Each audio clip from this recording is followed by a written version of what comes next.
1945년 1월 29일 오후 2시 47분.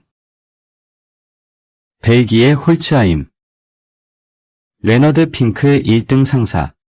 농가 모퉁이를 돌다가 갑자기 발걸음을 멈췄습니다. 90명의 독일군 병사들이 그를 노려보고 있었습니다. 그중 절반은 무기를 손에 들고 있었고 나머지 절반은 땅에 쌓인 총기 더미에서 소총을 집어 들고 있었습니다. 미국 병사 4명은 눈밭에 무릎을 꿇고 두 손을 머리 뒤로 깍지 낀 채였습니다. 20분 전만 해도 이 독일군들은 포로였습니다.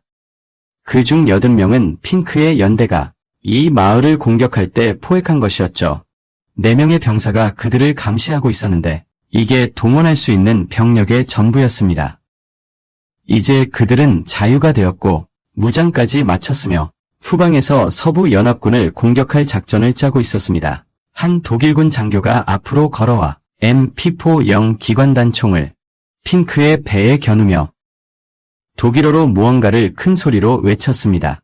핑크는 독일어를 몰랐습니다. 그 자리에 있던 미국인들 모두 마찬가지였죠. 그 장교는 다시 한번 소리쳤는데 더 큰 소리로 얼굴은 새빨개져 있었습니다. 핑크는 90명의 독일군을 훑어보고 무장해제된 그의 병사 4명을 본 뒤 자신의 배에 겨눠진 MP40을 다시 보았습니다. 그리고는 웃음을 터뜨렸습니다. 독일군 장교의 얼굴에는 처음에는 당혹감이 이어서 경로가 스쳤습니다. 그는 더욱 큰 소리로 포효했습니다. 핑크는 더욱 크게 웃었습니다. 이어서 벌어진 일은 60초도 채 걸리지 않았습니다. 21명의 독일군이 죽고 나머지는 무기를 버리고 항복할 것입니다. 그리고 레너드 핑크는 제2차 세계대전에서 가장 미친 전투 행위 중 하나로 인해 명예 훈장을 받게 될 것입니다. 이 모든 것은 그가 계속 웃었기 때문이었습니다. 어린 레너드 엘프레드 핑크는 1916년 8월 27일 펜실베이니아주 브레덕이라는 마을에서 태어났습니다. 이곳은 제철 도시로 굴뚝과 주조 공장이 모농가헬라강을 따라 일렬로 늘어서 있었습니다. 피츠버그 동쪽으로 8마일 떨어진 곳에 핑크는 일찍 철이 들었어요. 가족 구성원들은 일찍이 책임감을 배웠죠. 1934년 고등학교를 졸업했을 때 그는 이미 몇 년 동안 남동생을 돌보고 있었어요. 대공황은 혹독하게 이어지고 있었고 5년째를 맞이하고 있었죠. 일자리는 부족했고 대학 진학은 꿈도 꾸기 힘들었어요. 1941년 6월 유럽과 아시아에는 전쟁의 불길이 번지고 있었죠. 의회는 징집 기간을 연장했어요. 핑크의 번호가 뽑혔습니다. 그는 펜실베이니아주 윌킨스버그의 징집센터로 보고하러 갔어요. 24살, 키 5피트 5인치에 몸무게는 140파운드였죠. 육군 신체검사관은 그를 보며 아마 이 사람은 석이나 할 정도겠군 하고 생각했을 거예요. 하지만 그들은 틀렸습니다. 핑크는 자원에서 공수부대에 합류했어요. 1941년 미국 공수부대는 거의 존재하지 않았어요. 이 개념 자체가 완전히 새로운 것이었죠. 멀쩡한 비행기에서 뛰어내려 적진 뒤에 착륙하여 싸우는 것. 사방이 적에게 둘러싸인 채로요. 대부분의 병사들에게는 이건 자살 행위처럼 들렸을 거예요. 하지만 자원자들은 다른 종류의 사람들이었죠. 그럴 수밖에 없었으니까요. 공수훈련은 당신을 완전히 지치게 하도록 만들어줬어요. 5주간의 달리기, 점프, 오르기, 구르기 등 잔혹한 체력 훈련이 이어졌죠. 후보자 절반을 탈락시켰습니다. 그 다음은 낙하산 훈련탑이었죠. 그리고 비행기였습니다. 1200피트 상공에서 처음으로 C-47 수송기 밖으로 몸을 내밀었을 때 당신 몸의 모든 세포는 비명을 지르며 비행기 문틀을 놓지 말라고 외칠 거예요. 땅은 저 멀리 아주 멀리 있고 바람이 얼굴을 거칠게 때리죠. 당신의 낙하산은 그저 천 조각과 밧줄 그리고 믿음일 뿐입니다. 핑크는 낙하산 자격증을 땄고 플로리다주 캠프 블렌딩에 있는 제580 수모병연대 제1대대 시중대에 배정되었습니다. 508연대는 1943년 말 영국으로 향했습니다. 그들은 82공 수사단에 합류했죠. 모두 미국인이었죠. 이 부대는 말이죠. 시칠리아와 이탈리아 전역에 노련한 베테랑들이었습니다. 이들은 이미 낙하산 강화를 경험했고요. 실전에 참여했었죠. 이미 살인을 저질러봤고 전우들이 죽어가는 모습도 목격했죠. 핑크는 신입이었죠. 27살, 공수부대 기준으로 보면 베테랑이라 할 수 있는 나이였습니다. 그의 대다수 전우들은 막 20살을 넘겼을 뿐이었죠. 하지만 핑크에게는 그들에게 없는 것이 있었으니 바로 성숙함과 침착함이었습니다. 누구든 기꺼이 지옥까지 따르게 만드는 과묵하고 노련한 태도였죠. 노르망디 상륙 작전 당일에는 그는 이미 분대장까지 올라섰습니다. 홀츠하임 전투에서는 대리 중대장이 될 예정이었죠. 하지만 무엇보다도 먼저 그는 노르망디에서 살아남아야만 했습니다. 1944년 6월 6일 새벽 1시 30분 C-47 스카이트레인 수송기는 대공포와의 폭발 속에서 격렬하게 흔들리고 있었습니다. 핑크는 강화 대열에 서 있었죠. 강화를 기다리는 공수부대원들이 한 줄로 늘어서 있었습니다. 60파운드에 달하는 장비들이 몸에 단단히 매달려 있었죠. M1A1 톰슨 기관단총, 탄약과 수류탄, 식량, 그리고 유료품 가방까지. 비행기가 400피트 상공에서 강화한다면 너무 낮아서 위험했습니다. 하지만 조종사들은 고도를 높일 수 없었죠. 독일군의 대공포화가 사방에 퍼져 있었기 때문입니다. 예광탄은 어둠 속을 가르며 날아갔고 마치 분노한 반딧불이 같았죠. 병사들은 파편들이 기체를 때리는 찡그랑거리는 소리를 들을 수 있었습니다. 노르망디 상륙 작전에는 82 공수사단과 101 공수사단 소속의 13,000명의 공수부대원들이 투입되었습니다. 그들은 해변 후방에 강화하도록 되어 있었죠. 다리와 교차로를 점령하고 독일군 증원 병력이 해안에 도착하는 것을 막아야만 했습니다. 하지만 모든 것이 계획대로 흘러가지 않았습니다. 초록불이 켜졌고 핑크는 뛰어내렸습니다. 프로펠러의 기류가 마치 트럭처럼 그를 강타했습니다. 그러자 낙하산이 펼쳐졌고 세상은 고요해졌습니다. 그의 아래에는 프랑스가 있었다. 점령된 프랑스. 사방이 적군 점령지였다. 노르망디 공수작전은 첫 1분부터 혼란에 빠졌어. 독일군의 대공포화가 편대를 흩어버렸지. 50마일에 달하는 프랑스 시골 곳곳에서 공수부대원들이 침수된 논바드로 떨어졌고 장비 무게에 짓눌려 익사하기도 했어. 어떤 이들은 독일군 막사 한가운데로 떨어져 낙하산 줄을 자르기도 전에 죽음을 맞았지. 핑크는 무겁게 착지했어. 착지하면서 발목을 삐었지. 심한 염좌, 골절일 수도 있었어. 고통이 즉시 밀려왔고 너무나도 격렬했지.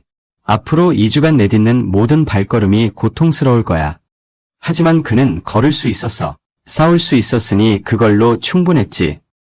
그는 낙하산을 걷어들이고 단단히 고정한 뒤 움직이기 시작했어. 예정된 착륙 지점에서 40마일 떨어진 곳.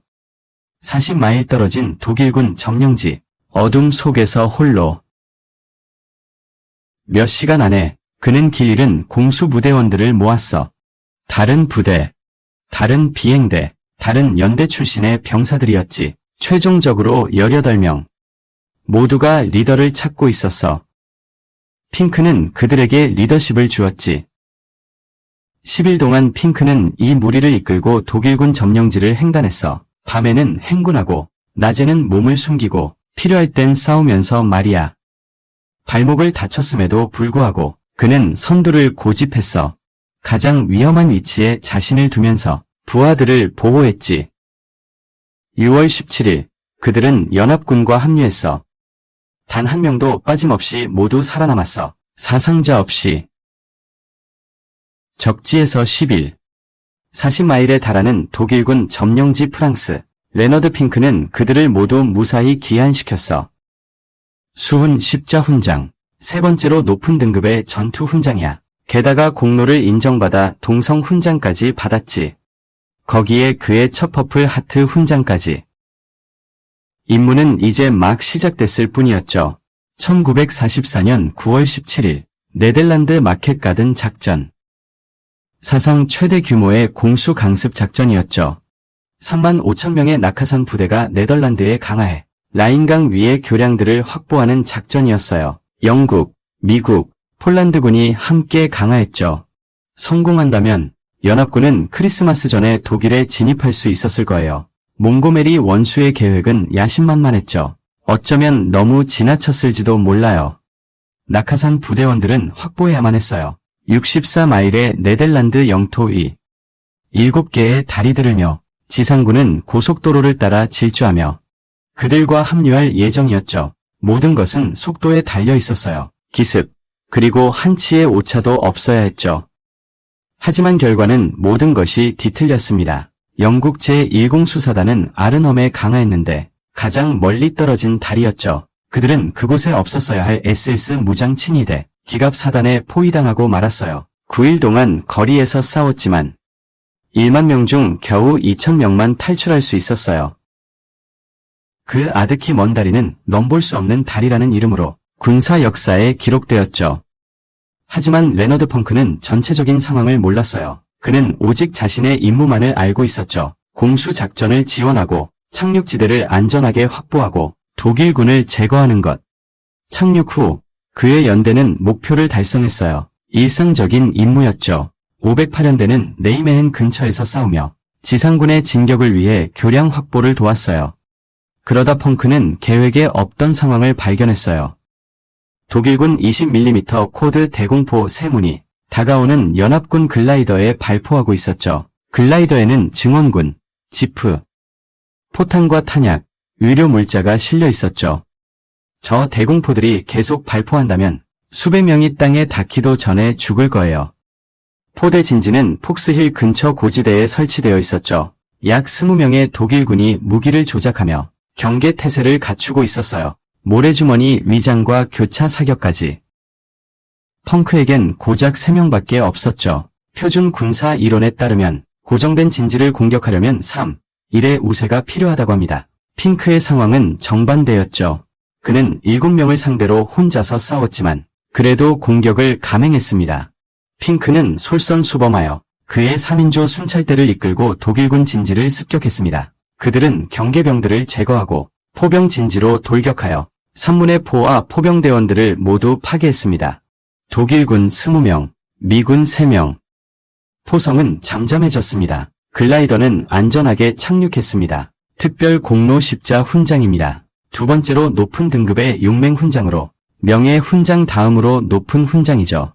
핑크는 이제 은성 훈장과 특별 공로 십자 훈장을 받았습니다. 미군에서 가장 희귀한 전투 훈장 2개를 말이죠. 대부분 이 중 하나만 받아도 평생 영웅으로 추앙받는데 핑크의 활약은 아직 끝나지 않았습니다. 1944년 12월 16일 독일군은 최후의 발악과도 같은 공세를 펼쳤습니다. 세계 야전군 40만 명, 탱크 1,400대, 대포 1,900문. 그들은 아르덴 숲의 미군 방어선을 뚫고 엔트워프 항구를 향해 돌진했습니다. 히틀러의 계획은 미친 짓이었지만 거에 성공할 뻔했습니다. 그는 이 대규모 공격에 모든 것을 걸었습니다.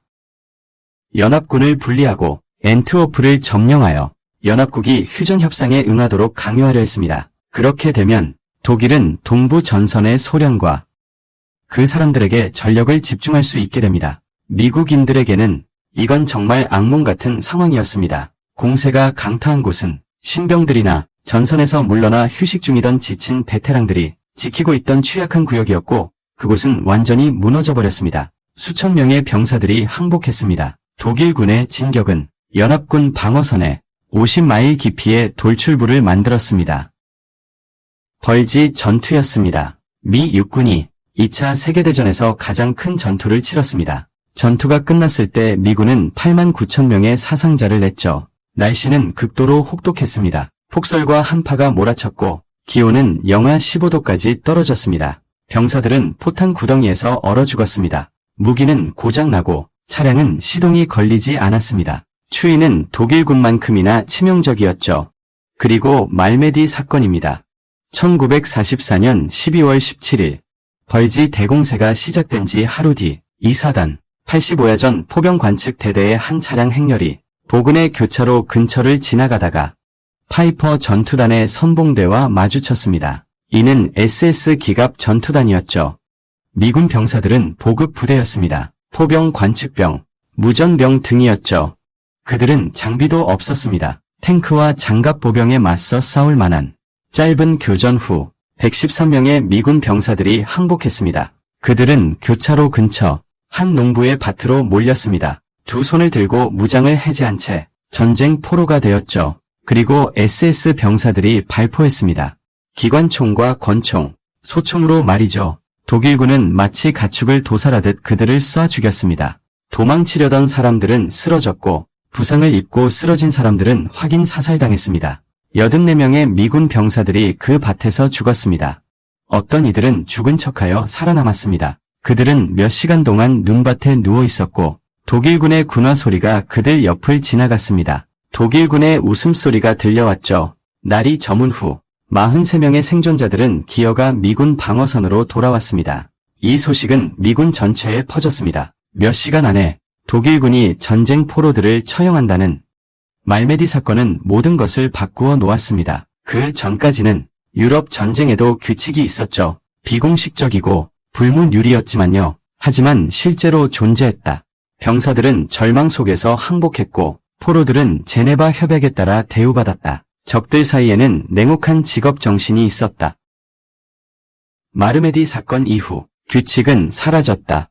미군 병사들은 SS에게 절대 항복하지 않겠다고 맹세했다. 일부 부대에서는 명령이 하달되었다. SS 포로는 남기지 마라. 핑크가 이 학살 소식을 들었을 때 그의 마음속 깊은 곳에서 무언가가 굳어졌다. 그는 이미 너무 많은 것을 보았다. 노르망디, 네덜란드, 전우들이 유럽 전역의 들판과 숲에서 죽어갔다. 하지만 이것은 달랐다. 이건 살인이었다. 선의로 항복한 사람들을 냉혈하게 처형한 것이다. 레너드 핑크는 결심했다. 그는 절대 독일군에게 항복하지 않을 것이라고. 어떤 일이 있어도 말이다. 이 결정은 곧 매우 중요해질 것이다.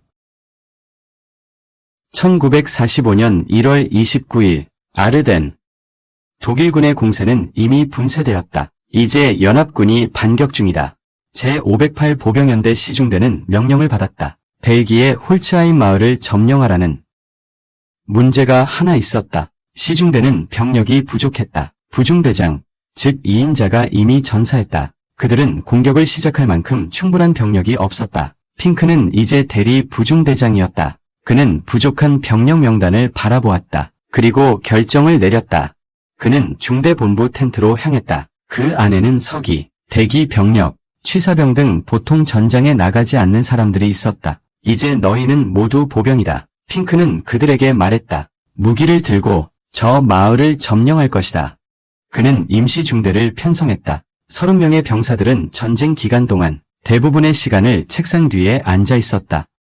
물론 그들은 기본 훈련을 받았지만 진짜 전투에서 그들 대부분은 단 한 번도 다른 사람에게 총을 쏴본 적이 없었다. 핑크는 신경 쓰지 않았습니다. 그는 견뎌야 했습니다. 그는 그들을 병사로 만들었습니다. 홀츠하임으로 가는 행군은 15마일이었습니다. 허리까지 오는 눈 속을 헤치고 눈보라를 뚫고 기온은 영하 한참 아래였습니다. 그들 주위에서 독일군 포탄이 터졌습니다. 측면에서의 교란 사격도 있었죠. 핑크는 선두에 섰습니다. 그들은 홀츠하임에 도착했습니다. 핑크는 공격을 지휘했습니다. 그의 서기병들이여, 그의 임시 전사들이 그를 따라 마을로 돌격했습니다. 집 15채, 각 집마다 독일군이 있었습니다. 소총 몇 발, 수류탄으로 핑크와 그의 부하들은 그들을 모두 소탕했습니다. 30명을 포로로 잡았고 미군 사상자는 한 명도 없었습니다. 마을 반대편의 다른 부대는 독일군 신명을 더 포로로 잡았습니다. 총 80명의 포로를 잡은 거죠. 그들은 한 농가의 마당에 갇혔습니다. 핑크는 지친 병사들을 바라봤습니다. 그들은 몇 시간 동안 행군하고 싸웠죠. 마을 다른 곳에서는 아직 산발적인 저항이 있었고 항복하지 않은 독일군도 일부 있었습니다. 그는 포로를 감시할 4명만을 뺄 수 있었습니다. 그들을 잘 감시해라. 그는 감시병들에게 말했습니다. 우리는 최대한 빨리 지원 병력을 보낼 것이다. 핑크는 다시 전투로 돌아갔습니다. 그는 자기 등 뒤에서 무슨 일이 일어날지 전혀 몰랐습니다. 핑크가 홀츠하임을 소탕하고 있을 때 나머지 지역을 정리할 때쯤 독일군 순찰대가 농가에 접근했습니다. 10명, 어쩌면 20명 정도 되는 병력이었죠. 군복 위에 흰색 위장망토를 걸치고 있었습니다. 폭설과 혼란 속에서 그들은 동복을 입은 미군과 거의 똑같아 보였습니다. 4명의 감시병은 너무 늦어서야 위협을 알아차렸습니다. 독일군이 그들을 제압하고 피를 쥐어짜듯 억압했습니다. 그들을 무릎 꿇게 했습니다. 그리고 포로들을 풀어줬죠. 80명의 독일 병사들이었습니다. 그리고 그들을 구출한 순찰대까지 더하면 총 90명이었죠. 그들은 쌓여있던 무기 더미에서 총을 움켜쥐었어요. 빠르게 조직을 갖췄죠. 그들은 무엇을 해야 할지 명확히 알고 있었습니다. 시중대를 후방에서 기습하는 것이었죠.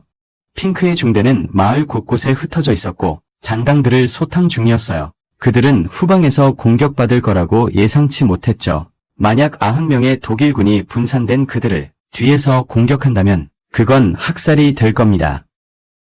책임지고 있던 독일군 장교는 아마 중이나 상이었을 텐데 명령을 내리기 시작했어요. 기관총은 여기 설치하고 저기서 매복해라. 내 신호를 기다려라. 바로 그때였죠. 레너드 핑크가 모퉁이를 돌았습니다.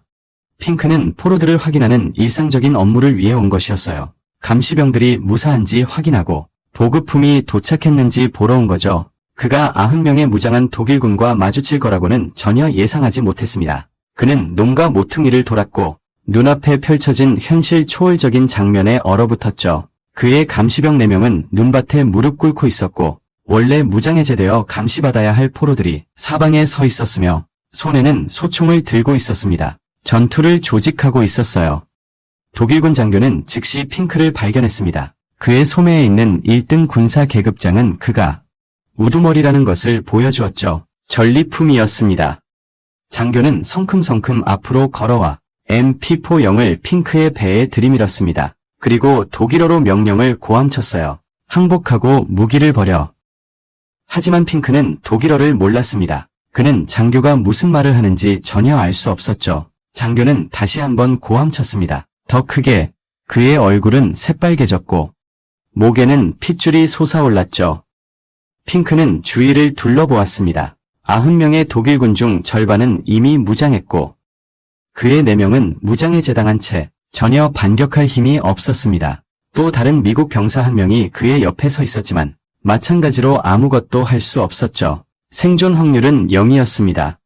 어떤 상황에서도 말이죠. 레너드 핑크가 이 전투에서 승리할 수 있을 리 없었죠. 그는 무려 1대 90의 싸움을 벌이고 있었거든요. 현명한 행동이라면 이성적으로는 항복하는 게 맞았어요. 하지만 핑크는 말메디 학살을 기억하고 있었죠. 84명의 미국인이 들판에서 학살당했던 사건을요. 짐승처럼 총살당하고 눈밭에 버려져 얼어 죽었던 일이었죠. 그는 이미 독일군에게 절대 항복하지 않기로 결심했던 터였어요. 그래서 레너드 핑크는 그들의 명령에 복종하지 않았습니다. 대신 아주 믿을 수 없는 행동을 했죠. 그는 크게 웃기 시작했어요. 핑크가 왜 웃었는지 아무도 정확히 알지 못했죠. 아마 계략이었을 수도 있고요. 적을 혼란시키고 시간을 벌기 위한 의도적인 전술이었을까요? 아니면 극심한 스트레스 때문이었을까요? 인간의 뇌가 죽음이 확실한 상황에 직면했을 때 때때로 이상한 행동을 하기도 하거든요. 아니면 정말로 우스웠던 걸지도 몰라요. 이 상황 자체가 너무나도 터무니없었으니까요. 한 독일군 장교가 핑크가 알아듣지 못하는 언어로 고함을 질러대면서 그에게 복종을 기대하는 모습이 말이죠. 핑크는 나중에 직접 이렇게 말했다고 해요. 웃음을 멈추고 싶었지만 멈출 수가 없었어요. 독일군이 독일어로 고함을 지르는 모습이 그의 어떤 신경을 건드렸던 것 같아요. 이유가 무엇이었든 그 효과는 그야말로 엄청났어요. 독일군 장교는 더욱더 큰 소리로 고함을 질렀고 핑크는 더 심하게 웃어댔죠.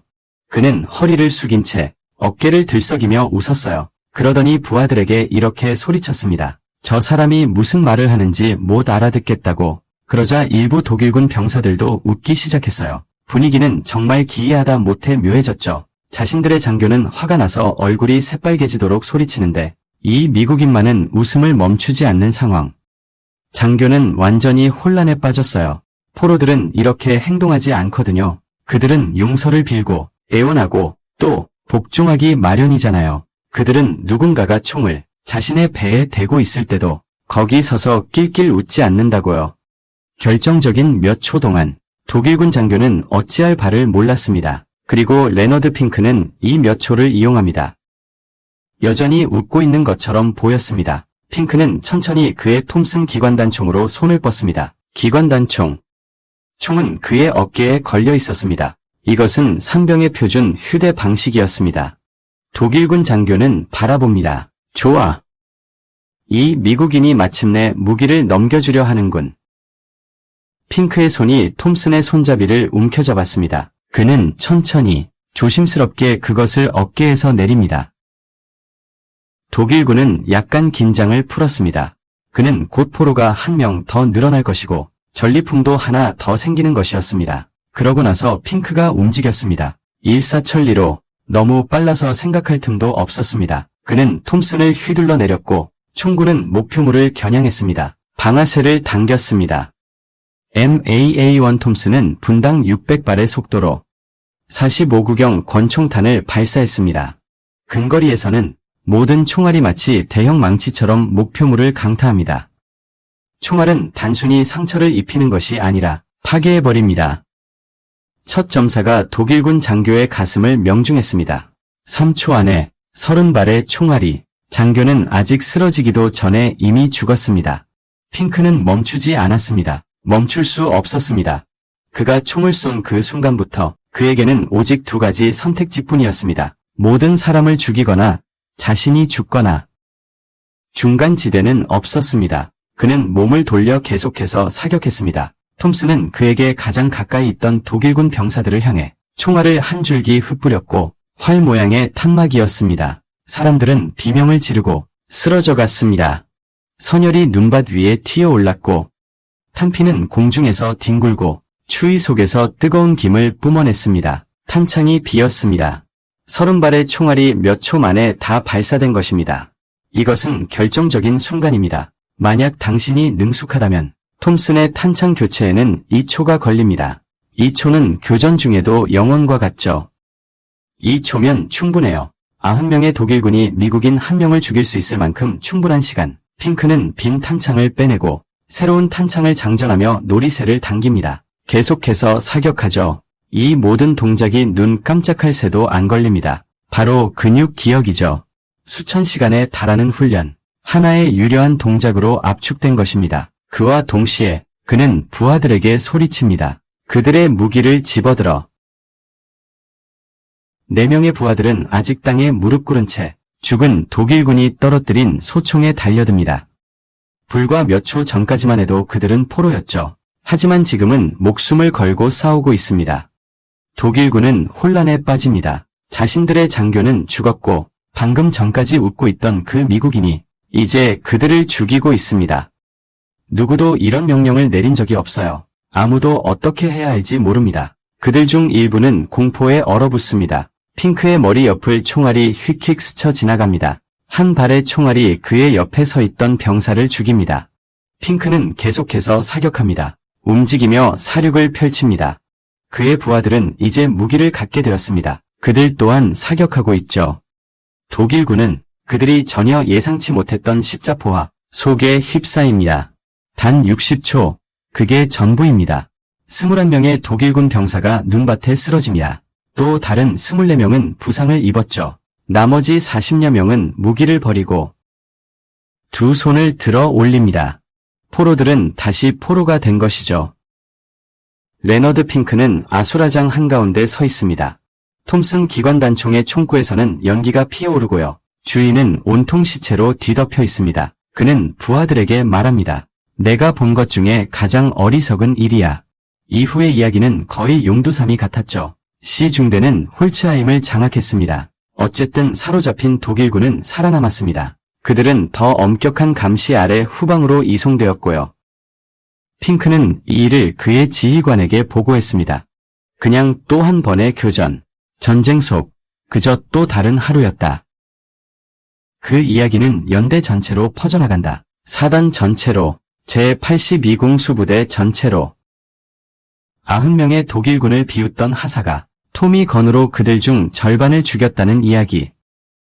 명예훈장 추천건이 워싱턴에 도착했을 때 아무도 그것을 의심하지 않는다. 펑크가 홀에서 한 일은 논란의 여지가 없었다. 1대 90으로 적의 총이 그의 배를 겨누고 있었다. 그는 항복하지 않았다. 오히려 공격을 감행했다.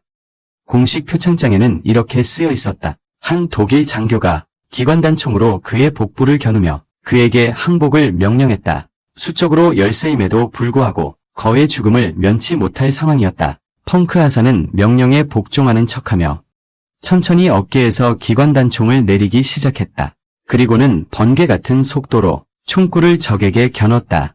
그 독일 장교를 벌집처럼 쏘아댔다. 그는 즉시 다른 독일군 병사들에게 총을 겨누며 발포했다. 동시에 고함을 질렀다. 다른 미군 병사들에게 적의 무기를 빼앗으라고. 1945년 9월 5일 백악관. 트루먼 대통령이 직접 명예훈장을 레너드 펑크의 목에 걸어주었다. 나는 이 훈장을 받는 것이, 트루먼이 말했다. 미국 대통령이 되는 것보다 낫겠다. 그럼 이제 세어볼까요? 레너드 펑크가 2차 세계대전에서 얻은 영예들을. 홀츠하임 전투에서 명예훈장 획득. 네덜란드 대공포 전투, 수훈 십자 훈장 획득. 노르망디에서 18명을 이끌고 40마일의 적진을 통과, 환영 훈장 획득. 뛰어난 공로로 동성 훈장 획득. 퍼플 하트 훈장 3개. 그는 3번 부상을 입었다. 매번 전투를 계속했다. 그 외에도 프랑스의 전쟁 십자 훈장, 벨기에의 레오폴드 훈장, 네덜란드의 빌렘 군사 훈장, 그들의 빅토리아 십자 훈장에 해당한다. 레너드 핑크는 제2차 세계대전에서 가장 많은 훈장을 받은 낙하 상병이었습니다. 키는 5피트 5인치였고 몸무게는 140파운드였습니다. 한때 상점 점원이었던 그가 전설이 되었죠. 전쟁이 끝나고 핑크는 고향으로 돌아왔습니다. 그는 책을 쓰지 않았고 강연을 다니지도 않았습니다. 명예훈장을 강연 경력이나 정치적 자산으로 삼지도 않았죠. 자신의 명성을 이용해 이득을 취하지도 않았습니다. 그는 펜실바니아로 돌아가 보훈처에서 일자리를 구했습니다. 보훈처는, 이 거대한 관료 조직은 미국의 참전 용사들을 돌보는 일을 담당합니다. 다른 참전 용사들의 각종 서류 작업을 돕고 상위 연금 청구를 처리하며 모든 것을 바쳤지만 이제는 도움이 필요한 이들이 마땅히 받아야 할 대우를 받을 수 있도록 번거로운 절차를 간소화해주는 일을 합니다. 전쟁 전에 했던 것과 똑같은 서류 작업이었죠. 똑같이 평범하고 눈에 띄지 않지만 필수적인 일이었습니다. 레너드 핑크는 27년 동안 책상에 앉아 참전 용사들을 도왔습니다. 그는 한 단계씩 승진하여 피츠버그 지역 사무소의 부서장이 되었습니다. 급여도 괜찮았고 근무 시간도 안정적이었으며 은퇴 후에는 연금도 있었습니다. 그의 아내 거트루드는 항상 그의 곁을 지켰고 그들에게는 2딸이 있었습니다. 그들은 펜실베이니아주 맥키스포트에 살았습니다. 노동계층 공동체였고 노동계층 소도시에 위치한 곳이었습니다. 그가 자란 곳에서 멀지 않은 곳이었죠. 명예훈장은 어떤 진열장에 걸려 있었고 훌륭한 복무 십자 훈장, 환영 훈장, 그리고 프랑스, 벨기에, 네덜란드에서 온 모든 외국 훈장들도 함께였습니다. 그는 이것들에 대해 결코 이야기하지 않았습니다. 사람들이 홀츠하임에 대해 묻거나 그 큰 웃음에 대해 묻거나 90명의 독일군에 대해 물을 때도 말이죠. 그는 항상 대수롭지 않게 넘겼습니다. 해야 할 일을 했을 뿐이라고요. 그는 언제나 그렇게만 말했습니다. 1992년 11월 20일 펜실베이니아주 브래덕 힐스. 레너드 엘프리드 펑크 2세는 암으로 사망했습니다. 형년 76세였습니다.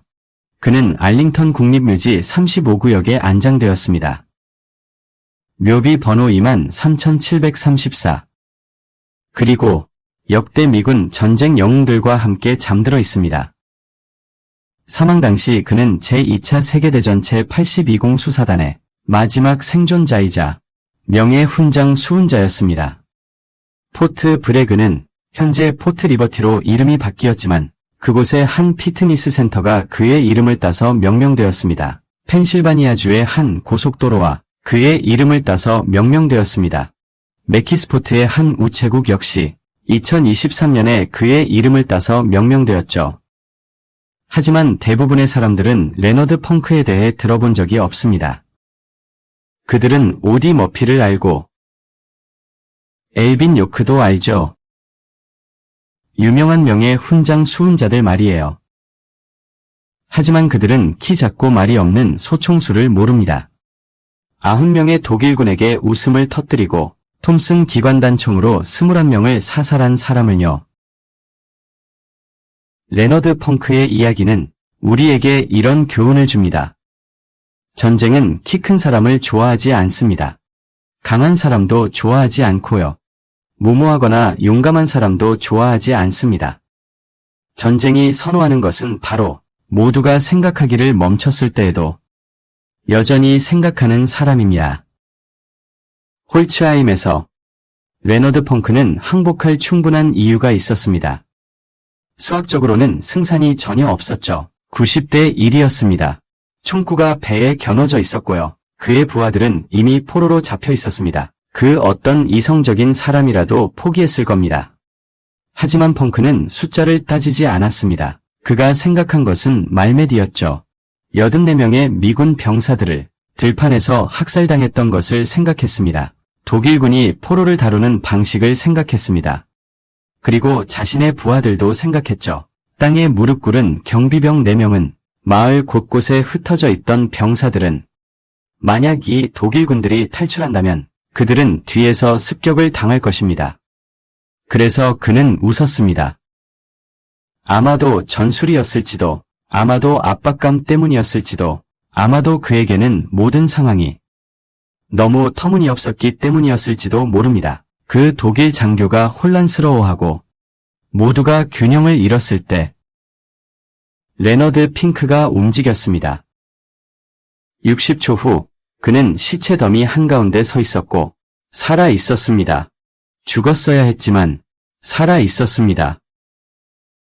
이런 말이 있습니다. 흔히 트루먼 대통령이 명예 훈장에 대해 한 말이라고 여겨집니다. 저는 이 훈장을 받는 것이 미국 대통령이 되는 것보다 낫습니다. 그는 레너드 핑크에게 이 말을 했습니다. 1945년 9월 5일 백악관 로즈가든. 이것이 무엇을 의미하는지 생각해보세요. 세상에서 가장 강력한 사람이자 막 2차 세계대전을 끝낸 사람, 그리고 전 세계 질서를 재편할 사람이 펜실바니아 출신의 오피트오 인치키의 전직 상점 점원을 보며 말했습니다. 저는 차라리 당신이 되고 싶습니다. 트루먼은 이해하고 있었기 때문입니다. 명예훈장 수여 명령서를 읽은 모든 사람들도 이해하고 있었습니다. 용기는 신체 조건이나 힘 혹은 훈련과는 무관하다는 것을요. 용기란 총이 당신의 배에 겨눠지고 90명의 사람들이 당신을 죽이려 할 때 당신이 내리는 선택입니다.